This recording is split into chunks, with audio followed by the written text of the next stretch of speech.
नमस्कार, आप सुन रहे हैं रेडियो जयघोष 107.8 एफएम और मैं हूं आपका दोस्त राधेश्याम दीक्षित और कार्यक्रम है विमर्श।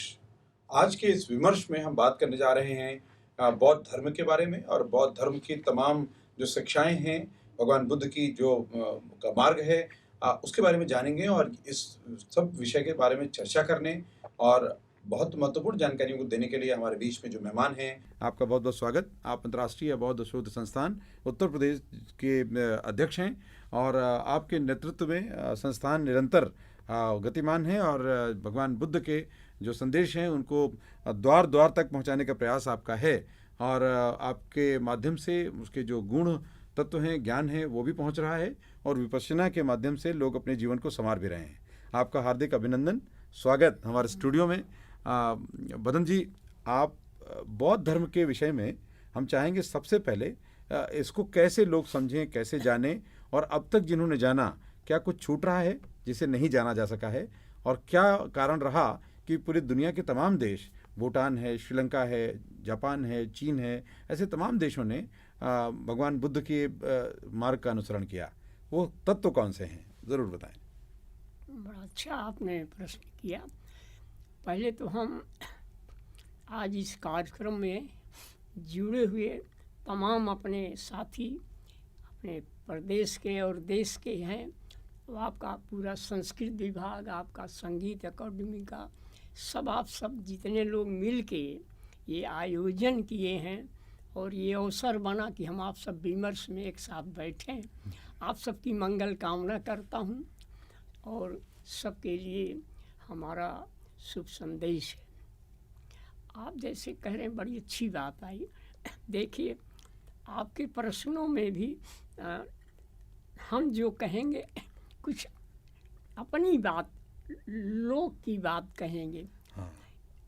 क्योंकि जो प्रचलन में है, लोक अस्थायी रूप से चल रहा है। हाँ, चल रहा है। कहते हैं लोकगीत और गीत, बड़े बड़े विद्वान तो बड़े बड़े ग्रंथ बने तो कहते हैं आजकल लोकगीत कहे। हाँ। तो हम कुछ ऐसा भी बोलेंगे, जरूर उसके अनुसार रहेंगे। हाँ, हाँ, हाँ। उसमें ये बोलना, देखिए अंतर्राष्ट्रीय बौद्ध शोध संस्थान जो कुछ हम लोग कर रहे हैं, तो हम सब बौद्ध धर्म नहीं मानते,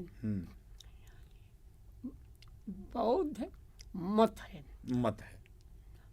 बौद्ध एक मत है और जितने भी धार्मिक संस्थाएं पूरी दुनिया में हैं, ऑल ओवर वर्ल्ड, सब मत हैं। बौद्ध मत, जैन मत, इस्लाम मत, सनातन मत, निरंकार आर्य समाज मत, सब मत हैं। हम जात भी नहीं हैं। लोग कभी कभी लोग गलती से कहते बौद्ध जाति हैं। बौद्ध जाति भी नहीं है। जाति और धर्म से इतर नहीं, ये अपना है। ये जो धार्मिक संस्थाएं हैं वो धार्मिक हैं। धर्म संपूर्ण सृष्टि का एक है। विपश्यना के ही आधार पर है ये। श्री सत्यनारायण गोयनका जी की वाणी और बुद्ध की ही वाणी जो है विपश्यना में आई है। ये आप देखें, लोग कहते हैं ना बुद्धि बौद्ध मत है क्या, ये बुद्धम शरणम गच्छाम कोई सूत्र नहीं है कि जिसको लेके हम व्याख्या कर रहे हैं बुद्धिज्म जान पड़े। नहीं, बोध होना, एहसास होना, अनुभूत होना, रियलाइजेशन, यह है तो बोध मत। और आपने कहा मार्ग, सही है, ये एक मार्ग है। मत हम कहने लगे हैं। बुद्ध ने कभी नहीं कहा कि हम जात हैं या पंथ हैं या मार्ग। उन्होंने तो बताया एक जीवन जीने की कला है, एक डिग्री है, हमको बोध हो जाए। तो हम बौद्ध मत के हम लोग हैं, सब लोग मत हैं। धर्म संपूर्ण सृष्टि का एक है, प्रकृति रूप में है, नेचुरल है, प्रकृति है। और प्रकृति जो है ये किसी देवी देवता ने नहीं बनाया, स्वचालित है। अपने आप इसका आदि अंत भी नहीं पता है, कब से प्रकृति बनी, कब आदि होगा, कब अंत होगा, कुछ भी नहीं है। इसीलिए लोगों ने कहा कि यह अज्ञेय है, अव्यक्त है, अनंत है, निराकार है, निर्विकार है और स्वचालित है, स्वावलंबी है प्रकृति। तो इस दिशा में हम लोग जो कर रहे हैं, आपका जैसा कहना है कि एक कार्यक्रम जो हमारे बीच में हम अपने ये सांप्रदायिक रास्तों को या जातीय रास्तों को या धार्मिक मतों को धर्म कह बैठते हैं और फिर परंपराओं को लेके संघर्ष करते हैं, संघर्ष कर फिर उसमें समाज को चलना कठिन, सरकार चलना, विश्व की व्यवस्था, संयुक्त राष्ट्र संघ भी फेल होने लगता है और प्रकृति का विध्वंस भी होने लगता है। और प्रकृति के साथ हमारा लगाव गड़बड़ा गया तो हम स्वयं ही फिर प्रतिकूल हो गए, तो फिर हमारी तमाम व्याधियां आने लगती हैं। जैसे कोरोना आए तो इसी का एक परिणाम है कि हमारा जो विकृत रूप आया पूरे विश्व का, पर्यावरण का, वही रूप जो है कोरोना है और रोना, जितने रोना आए सब प्रकृति के विपरीत जलवायु परिवर्तन का है, पोल्यूशन है, बहुत सारे संकट हैं विश्व के समक्ष। बहुत महत्वपूर्ण बात आपने कही और ये बात समझने योग्य है क्योंकि बोध जानने और समझने के अगली श्रेणी है। जब तक आप उससे ऊपर नहीं आते, यानी जिस विषय को बताया गया उसको पहले जानना और जानकर मानना, मानकर अनुकरण करना, अनुकरण करके अनुभूत करना, तब बोध प्राप्त होगा। इतना यात्रा है। बहुत बार हम सब साथी ये समझ लेते हैं कि हमको तो भदंत ने बताया तो हमारा ज्ञान हो गया और हमने प्राप्त कर लिया, लेकिन जब तक आप अनुभूत की यात्रा में नहीं जाते तब तक आप उस स्थान पर नहीं पहुंचते, अधूरी है। और यही कारण है कि विश्व में सभी अपने आप को पूरा मानते हैं, लेकिन जितने मानते हैं वो सब अधूरे हैं और जो पूरे हैं वो मानने के लिए उपलब्ध नहीं है या वो समझा रहे हैं, मार्ग बता रहे हैं। आपने बात तो बहुत अच्छी कही और भगवान बुद्ध ने भी, अच्छा, बुद्ध को भगवान मानना, इस पर भी बहुत चर्चा है कि वो भगवान उन्हें माना जाए, क्योंकि उन्होंने मूर्ति पूजा का भी विरोध किया। उन्होंने कहा मूर्ति मत बनाओ। उन्होंने ये भी कहा कि आप मेरे सिद्धांत या मेरे बताए रास्ते को मानने से पहले उसका अनुकरण करो और तब मानो, ये उन्होंने खुद कहा। तो आप इसको कैसे देखते हैं और इसके पीछे का मूल भावना क्या है? देखिए, बुद्ध का रास्ता जो है बोध होने का है। क्या बोध हो? उस सच्चाई का, सत्य का, जो परम सत्य है, लोक सत्य है इस सृष्टि का, उस सत्य का बोध हो जाए। जब लोक सत्य जानेंगे तब हमारी लोकवाणी निकलेगी। जब यूनिवर्सल ट्रुथ है तब यूनिवर्सल ब्रदरहुड आएगी, विश्व बंधुत्व। भारत को हमेशा तमाम ऐसे समय समय पे बुद्ध के समय, बुद्ध कहते ना एक ही थोड़ो है, एच बुद्धा अतीता च एच बुद्धा अनागता। अतीत में बहुत बुद्ध थे, अब भी हैं, आगे आएंगे। अतीता च, तो जितने भी बुद्ध हुए हैं, जैन में भी बहुत से, ऐसे ही हमारे सनातन में तमाम हुए हैं, पैगंबर हुए और लोग हुए सब। देखिए, देश, काल और परिस्थिति के अनुसार तीन तत्व तो बहुत महत्वपूर्ण। हमारे बड़े बड़े ऋषि मुनि, संत, महात्मा, विचारक, समाज सुधारक आए। सबने अपनी अपनी क्षमता और अनुभूतियों के आधार पर समाज कल्याण किया और कर रहे हैं, होता भी रहेगा। लेकिन देश काल परिस्थिति के अनुसार उसमें बदलाव आना चाहिए। उसी के लकीर के फकीर नहीं होना है, उसी चीज़ के कट्टरता में नहीं जाना है। हम सकारात्मक सोच ले चलें। देश काल परिस्थिति जब बदली तो उसके अनुसार अपनी विचारधाराओं में, मतों में परिवर्तन लाएं, उसके हिसाब से चलें, तभी हमारा कल्याण होगा। और हम जो देश काल परिस्थिति अनुसार अब विभिन्न मत हम लोग इकट्ठे हुए अपनी परंपराओं को लेके एक दूसरे से झगड़ा कर लिए, ये रास्ता वो रास्ता, हमारा झंडा आपका जो है बाजा बज रहा है, क्या है, इससे कुछ नहीं। असली चीज़ है विपश्यना में सांस को देखा जाता है, श्वास को। कुछ लोगों ने तो ये भी कहा कि जैसे कहते हैं ईश्वर, कुछ एक आध लोग कहते हैं आप ईश्वर को मानते हैं, ये नहीं कहते। कभी मैंने किसी से नहीं पूछा कोई कहता हो कि आप ईश्वर को जानते हैं, ऐसा किसी से नहीं सुना। मानते हैं। जो किसी से पूछता है कहते हैं हाँ, जिसके कहता है मानता है तो कहते हैं हाँ आप आस्तिक हैं, नहीं मानता हो नास्तिक हो, लेकिन मानता है बस। आप मानते हैं ना, जैसे अलजबरा में कहते हैं कि आप ये मान लीजिए, मान निकाला, मान लिए, तो कहते हैं ईश्वर को मानते हैं। अब ईश्वर क्या है?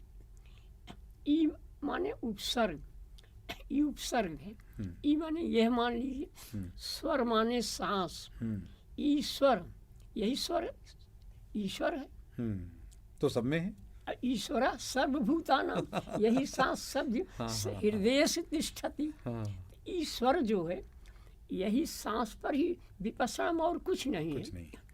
केवल सांस के माध्यम से हम अपनी को एकाग्र करके, कंसंट्रेट करके अच्छे व्यापारी बनता है, अच्छा किसान, अच्छा विद्यार्थी बने, अच्छे इंजीनियर बने, अच्छे नेता बने, ऐसे अच्छे धर्मगुरु बने। अपने को कंसंट्रेट करें, एकाग्रता लाएं और चेतना से जुड़ा हो करें, तो उस एकाग्रता में हमको जो बोध होगा वो सत्य का बोध होगा, बुद्ध को बोध हुआ, स्वयं जाने और लोगों को बताया, देश विदेश में बताया, और सब बुद्ध हो गए, सबको बोध हो गया। जितने लोगों को बोध हो गया तो फिर कोई बात नहीं। जब हम बोध हैं तो हम विभिन्न, न हम कोई जाति हैं न कोई पंथ हैं, हमको बोध हो गया, हम बोध हैं।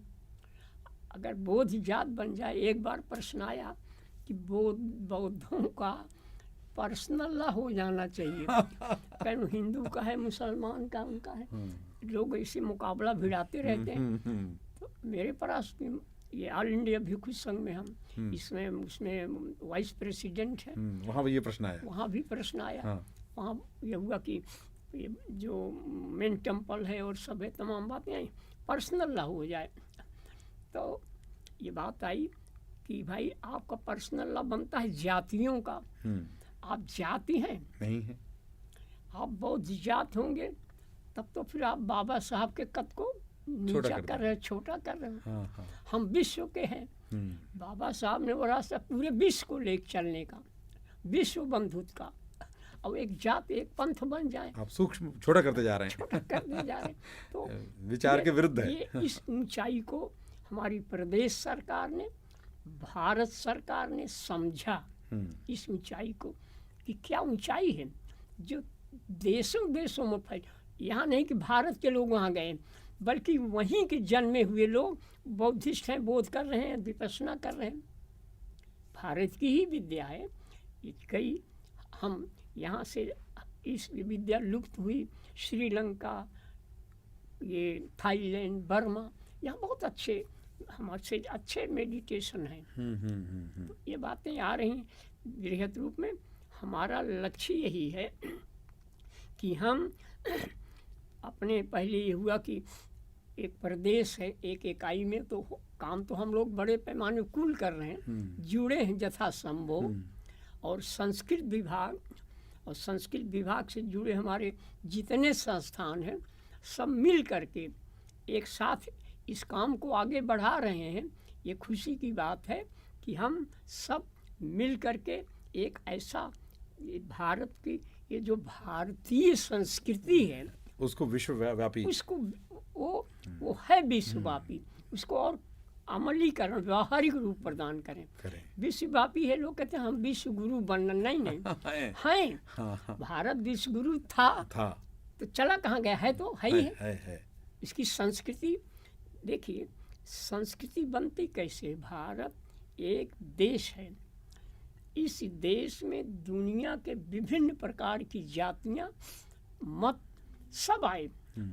ये क्योंकि लोकतांत्रिक देश है, पहले ही से गणराज्य था, गणतंत्र मनाया जाता है। सम्राट अशोक के समय से मगध का राज है, तो और धर्म का राज था, गणतंत्र था। तो ये जितनी भी जातियां हैं, जितने भी पंथ हैं, ये सब अपने में मिला जुला करके अंततोगत्ता ये भारत की एकता को मिलाने में लगे रहें। हमारा लोग जैसे अपना भारत सरकार और प्रदेश सरकार चाहती भी है कि हम सब सशक्त भारत बनाएं।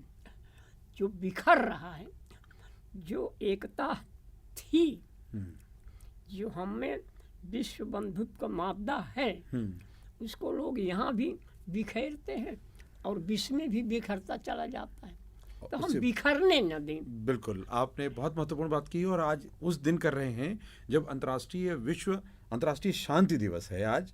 और अच्छा, आज आज अंतर्राष्ट्रीय शांति दिवस है और बहुत महत्वपूर्ण मौका है, क्योंकि भगवान बुद्ध ने शांति का संदेश दिया और उन्होंने पूरे विश्व को शांत करने, क्योंकि शांति ही किसी के विकास के लिए, किसी भी जीव के विकास के लिए बहुत ज़रूरी है। और अगर शांति नहीं होगी तो अशांति होगी, और अशांति विध्वंस का कारक है। तो विध्वंस को कम करना या समाप्त कर देना ये परम उद्देश्य है, और उस उद्देश्य की प्राप्ति के लिए स्वयं के अंदर चेतना का विकास होना बहुत ज़रूरी है। और पूरी दुनिया में जो भी भगवान बुद्ध के संदेशों के साथ, उनके बताए हुए मत के साथ अनुसरण कर रहे हैं, उनका भी इसमें सहभाग है, हिस्सेदारी है। और ऐसा ही हो, इस दिशा में भदंत शांति मित्र जी का प्रयास भी है। और इस दिशा में कुछ ठोस प्रयास और आप कर रहे हैं। हम चाहते हैं कि आप वो भी बताएं कि अभी भगवान बुद्ध के संदेशों, उनके बताए हुए मार्ग को और विस्तार देने के लिए अंतर्राष्ट्रीय बौद्ध संस्थान के माध्यम से क्या क्या प्रयास कर रहे हैं आप? हम लोगों ने ये लिया उत्तर प्रदेश का 75 जिला, हर एक जिले में कमिश्नरी वाइज बौद्ध और अन्य मत के लोगों को, कि ये नहीं कि हम ही बौद्ध हैं तो हम ही विद्वान हैं और सब कम विद्वान, ऐसा नहीं है। सब विद्वान हैं, हर पंथ में विद्वान हैं। तो हम लोग सर्वपंथीय धम्म यात्रा निकाल रहे हैं। हर जिले में सर्वपंथीय बैठकें कर रहे हैं, हर पंथ के लोग बैठे। विपस्सना ध्यान में सब पंथ बैठता भी है। जहाँ 10 दिन का शिविर होता है, आपके बख्शी तालाब अपने यहाँ है और प्रमुख सब जगह है, तो हर पंथ बैठता है वहाँ और सब मिल के काम करता है। सांस को देखता है, ये सांस सबकी एक है।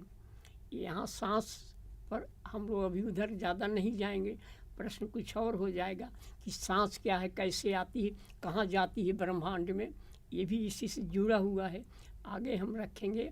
लेकिन ये जानना है कि हम 75 जिले में कर रहे हैं। वहाँ हम कोई बोधि वृक्ष, ये नहीं कि बुद्ध भगवान जहाँ बैठे केवल बोध गया में, अरे उसका पर्यावरण जो पीपल का वृक्ष है, जहाँ भी वो बोध, अपने यहाँ बैठ जाइए आप, पीपल का वृक्ष बोध होगा, उनको भी हो, आपको भी होगा। उन्होंने ये रास्ता नहीं बताया कि जिस भी पीपल के नीचे वो बैठे वही है और पीपल के नहीं, जैसा उसका वैज्ञानिक रूप है, जो पीपल पर्यावरण देता है। तो हर जगह गांव-गांव में हम अपना एक जगह पीपल के नीचे बैठ जाएं, या चबूतरे पे या सत्संग स्थल पर बैठ रहे हैं हमारे लोग, और बैठ करके सब पंथ के लोग आ रहे हैं, आपस में बात कर रहे हैं उसके विकास की, आत्मनिर्भर भारत बनाने की।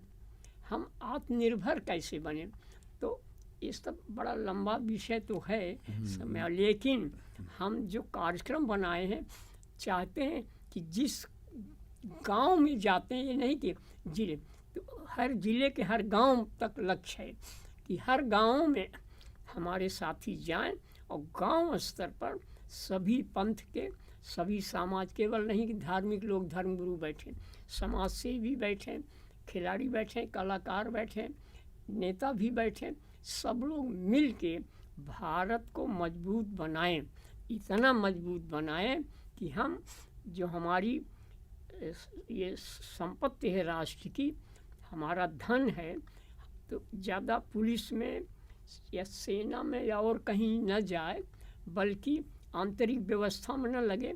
हम इतने सारी शक्तियों को बटोर के ऐसी चीज़ें जो जनहित की नहीं हैं, आतंकवाद है, नक्सलवाद है, उग्रवाद है, माफियावाद है, भ्रष्टाचार है, इन शक्तियों को जिससे नुकसान होता है, इससे संघर्ष करें मिलकर। बिल्कुल ठीक बात। सारे पंथ के लोग अगर इनसे नहीं करेंगे तो इसके अंदर ये दबाते हैं, और बाहर की इसी तरह की शक्तियाँ आके देश को गुलाम बनाती हैं। और ऐसा होता रहा है। हम धोखा खाते रहे। हम बहुत बड़े पुजारी हैं, हम कंदरा में बैठे हैं या कहीं बैठे हैं और किसी ने आके जो कब्जा कर लिया तो हमको एक या हमारे मंदिरों को तोड़ डाला, और तमाम नालंदा की क्या हाल हुई है, इनका बहुत बड़ा केंद्र। तो ये सब चीज़ें देखने को मिल रही। इसलिए हमें सक्षम रहना है।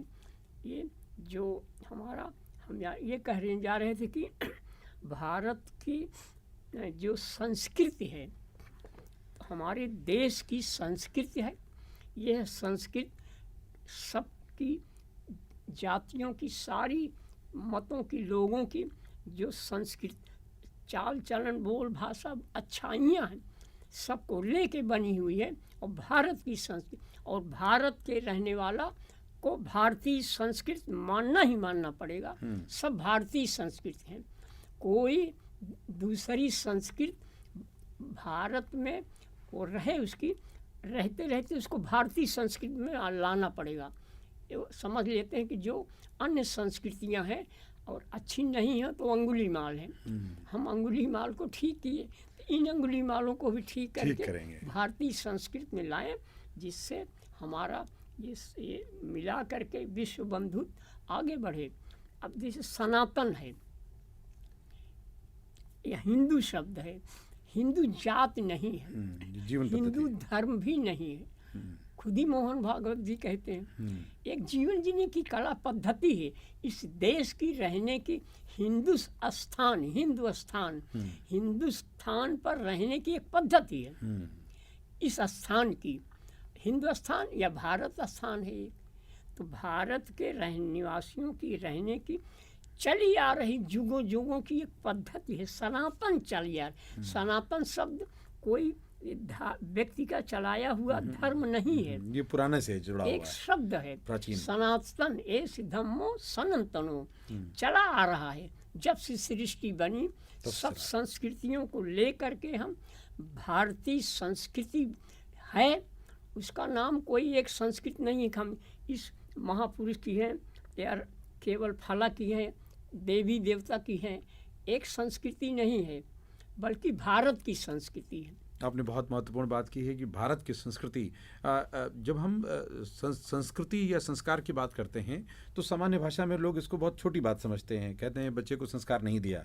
लेकिन संस्कार एक बड़ी चीज़ है, क्योंकि वो आपका संस्करण करती है, आपका परिवर्तन करती है, आमूल चूल बदलाव करती है, आपके जीवन को चेतना के स्तर से बदल कर एक नए व्यक्तित्व का विकास करती है, और वो है संस्करण। हम किताब तो लेने जाते हैं कि इसका नया एडिशन आया हो तो दे दीजिए, लेकिन व्यक्ति का नया एडिशन कैसे निकलेगा, ये मार्ग है। और उस मार्ग से जुड़कर चेतना के स्तर पर चिंतन करते हुए, विमर्श करते हुए और गहराई में जाना ही आवश्यक है। और ये बहुत सुंदर मार्ग है, क्योंकि इसके माध्यम से हम अपने आप को बदलते हैं, और हम उतना बदलते हैं जो कि हमारे प्रकृति के साथ हमारा तारतम्य बहुत व्यवस्थित हो जाए, सबको लेके एकाकार हो जाए। और प्रकृति एक बहुत वैज्ञानिकों ने बहुत मिलकर काम किया, ईश्वर की तलाश। तो उन्होंने ईश्वर की तलाश के लिए अभी वैज्ञानिकों की क्षमता के अनुसार बिग बैंग थ्योरी जो थी उसमें एक विस्फोट किया, और उन्होंने पाया कि अंत में वहाँ तक पहुँचे, उसके आगे नहीं जा पाए, तो उस एक पार्टिकल को नाम दिया गॉड पार्टिकल। तो वो गॉड पार्टिकल तक तो पहुँचे, लेकिन विज्ञान अभी ईश्वर की तलाश नहीं कर पाया। और आपने कहा कि ईश्वर जो है हमारे स्वर है, और वो स्वर जो आपके चेतना को जीवंत रखता है। तो आप प्रकृति के समन्वय में सक्षम रहते हैं। बहुत महत्वपूर्ण तर्क। इस संबंध में हम एक चीज और आपसे कह रहे हैं, प्रसंग आया है, ये संस्कार और स्वर। देखिए, ये सांस जो है ना, कहते हैं पंचरचित, ये सर 5 चीजों से बना है। छित जल पावक गगन समीरा, समीर, पंच तत्व से मिल बना समीर है। शरीर से सांस निकल गई तो कहते हैं शरीर फेंक दो, वे खत्म हो गया। ये शरीर से सांस गई, तो सांस ही है जो शरीर के अंदर है, और ये सांस निकलती है। अब सांस गई तो सांस के साथ जीव भी जाता है। जीव के लिए अलग वाहन नहीं आता, सांस ही वाहन है। सांस ही वाहन है उसी। अच्छा, तो संस्कार जो हमारे हैं, लोग कहते हैं ना कि पिछले जन्म का संस्कार है, सही भी होगा कि जो हमारे कर्म हैं, संस्कार हैं, अच्छे या खराब, वो हमारे जीव के साथ जाते हैं। सांस के साथ हमारा जीव गया, जीव के साथ संस्कार गया, फिर ब्रह्मांड में गया। तो एक ब्रह्मांड, ये भी हर व्यक्ति अपने आप में एक ब्रह्मांड है। जितना दुनिया के जितने करोड़ लोग हैं, जैसे भारत 130 करोड़ लोग हैं, तो 130 करोड़ ब्रह्मांड हैं। अब ऐसे ही पूरी दुनिया की जितनी करोड़ है आबादी, इतने सब ब्रह्मांड हैं। क्या है? उसी ब्रह्मांड की इकाई रूप में। लेकिन इकाई ऐसा नहीं कि आधे अधूरे हैं, सेम टू सेम, 100% वही हैं। ये ब्रह्मांड, सारी चीज़ें हो रही, वही वायु, सोच, विचार, हवा, पर्यावरण सब है, इसको मिल रहा है। तो मैं इसमें ये कह रहा था कि संस्कार जो है उस ब्रह्मांड में गया जीव के साथ, और ब्रह्मांड में गतिशील है, चल रहा। जब उसको साइंटिफिक दृष्टि से, जो आप कहते हैं, जब उस योनि में जाने की पर्यावरण बन जाता है, तो उसी पर्यावरण में गया जीव, और सांस के माध्यम से गया। सांस आ गई, बच्चा पैदा हुआ, सांस चल रही है, उससे संस्कार आया, तो संस्कार लेके आया पिछले, वो संस्कार। इसीलिए लोग कहते हैं कि अच्छा काम करो, यही संस्कार साथ में जाएगा, ये हमारी शरीर नहीं जाएगी। लोग कहते हैं मेरी शरीर, मैं कौन हूँ? एक बार अब्दुल कलाम साहब आए बोध गया में, उन्होंने कहा आप सब धर्म के लोग कहते हो, आप सभी लोग, मैं, मेरा, ये मतभेद कैसे? मैं, तो बात सही आई। उसी में प्रश्न आया कि विपश्यना साधना से ये सांस जो है, सांस भी मेरी नहीं है। सांस गई तो कहेंगे मेरी सांस ना, किसकी? आपकी है, तो प्रकृति की है। प्रकृति की है, उसी में लीन हो जाएगी जाकर। प्रकृति में चली गई, हर चीज़ में चली गई। आकाश प्रकृति का है, मिट्टी, सब चीज़ें प्रकृति, आप कुछ नहीं है। आप जब इसको जान लें तो आप मोक्षवत हो गए। तो ये मैं शब्द नहीं है, मैं है ही नहीं। किसको मैं कहूँ? पांचों तत्व तो पांचों तत्व में चले गए, पूरी सृष्टि में है वो। तो मैं कौन हूँ? मैं का अस्तित्व कुछ नहीं है। और ऐसे सरल भाषा में गाँव में भी कहते हैं कि मैं हूँ तो तू नहीं। जब मुझ में मैं रहेगा तो तू नहीं आएगा, जिसको हम सर्वशक्तिमान शक्ति मानते हैं। और जब तू आ जाएगा तो मैं चला जाएगा।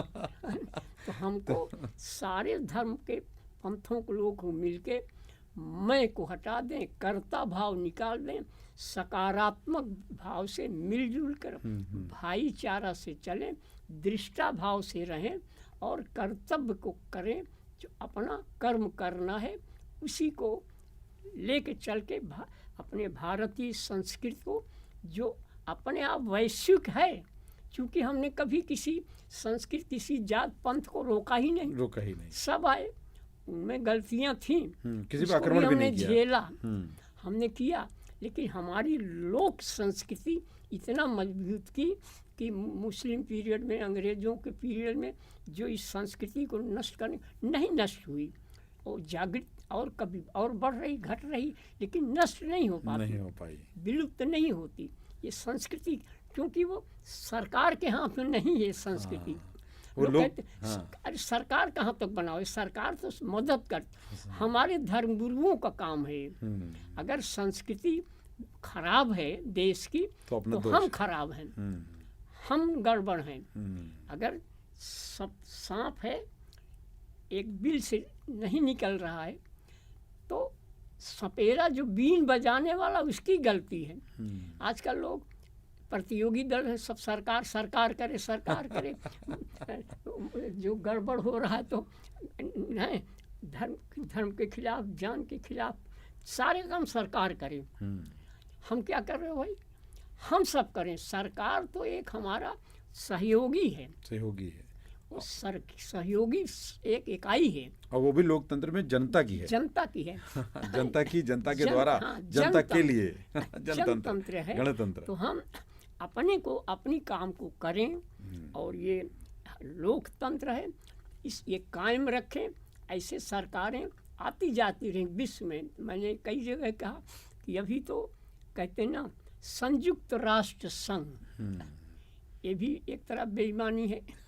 संयुक्त हो गए कुछ राष्ट्र, वही चौधरी हो गए। भारत तो कह रहे हैं अभी इस लायक आप नहीं हैं, जबकि भारत ही सबसे ज्यादा लायक है क्योंकि जो मूल तत्व है उसके साथ है। तो हमारा लक्ष्य है कि हमारे मोदी जी के नेतृत्व में एक सर्व राष्ट्र संघ बनेगा, धर्म राष्ट्र संघ बनेगा।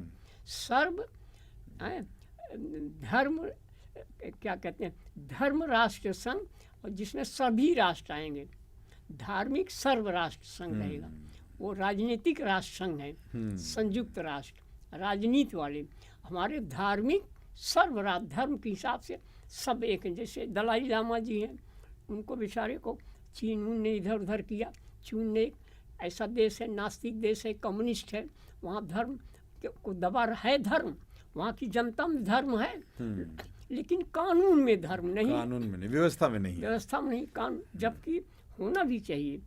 देखिए ये धर्म में राजनीति नहीं आए। वैसे भी धर्म का मूल अर्थ है धारण करने वाला। राजनीति में धर्म रहे, धर्म के मार्गदर्शन में रहे, नीति के अनुरूप धर्म राज किया जाए। धर्म जो है प्रकृति करे, नहीं कि मत। पंथ निरपेक्ष, देखिए गलत कहते हैं लोग, धर्म निरपेक्ष कहते हैं, ये बहुत बड़ा गलत है। पहले शब्द था पंथ निरपेक्ष। बहुत बड़ा संबोधन हम कर रहे हैं, इस पर हम ध्यान ही नहीं देते, चले जा रहे हैं, कारवां चला जा रहा है। आपने बहुत महत्वपूर्ण बात की है। जो अपना संविधान है उसमें ये शब्द पहले से था, पंथ निरपेक्ष भी है। कहते हैं बाबा साहब भीमराव अम्बेडकर ने लिखा है पंथ निरपेक्ष, और बड़े बड़े हमने देखा है, ये कभी नहीं कहते। मोदी जी को हमने नहीं सुना, हमारे राष्ट्रपति जी ने कभी नहीं कहा धर्म निरपेक्ष, सब पंथ निरपेक्ष। राजनाथ सिंह भी नहीं कहते, माननीय मुख्यमंत्री जी, ये सब कहते हैं पंथ निरपेक्ष है। क्या पंथ? पंथ निरपेक्ष शासन हो, पंथ रहें, ये नहीं कि पंथ चले जाएं, सब पंथ रहें और हजारों करोड़ों पंथ बन जाएं। सब पंथ मिलकर के हम शक्ति बनाएं और एक धार्मिक प्रकृति के हिसाब से धार्मिक शक्तिशाली विश्व जो है उसको मजबूत करें। आपने बहुत महत्वपूर्ण बात की और हमारी चर्चा जारी है। आप देख रहे हैं कार्यक्रम विमर्श। तो साथियों, आपने सुना विमर्श में भदंत शांति मित्र जी को, जो कि अंतर्राष्ट्रीय बौद्ध शोध संस्थान के अध्यक्ष हैं और साथ ही अंतर्राष्ट्रीय जो बौद्ध भिक्षुक संघ है उसके आप उपाध्यक्ष भी हैं। और आपने इन सारे जो भगवान बुद्ध के जो अवधारणा है, जो उनका चिंतन है, उस मार्ग को आपने जाना, समझा। और आज के सत्र में इतना ही, और दूसरे जो भाग है उसमें हम और भी विषयों पर बात करेंगे और जानेंगे कैसे अंतर्राष्ट्रीय बौद्ध शोध संस्थान बौद्ध धर्म के विस्तार के लिए, उसके प्रचार के लिए, उससे समाज को जोड़ने के लिए प्रयास कर रहा है। आज हमें दीजिए अनुमति, और भदंत शांति मित्र जी को बहुत बहुत आभार, धन्यवाद। हम फिर मिलेंगे और चर्चा करेंगे अगले अंक में रेडियो जय घोष पर। सुनते रहिए रेडियो जय घोष 107.8 FM, और साथ ही हमारे YouTube चैनल को भी आप देखिए, सराहिए, पसंद कीजिए और उसे लाइक और सब्सक्राइब कीजिए। साथ में शेयर करना कतई मत भूलिए, क्योंकि और भी लोगों तक पहुंचाने का कार्य हम सबका है, ये दायित्व है, और जो हमें अच्छी सामग्री मिले वो हम सब तक पहुंचाएं। नमस्ते। जय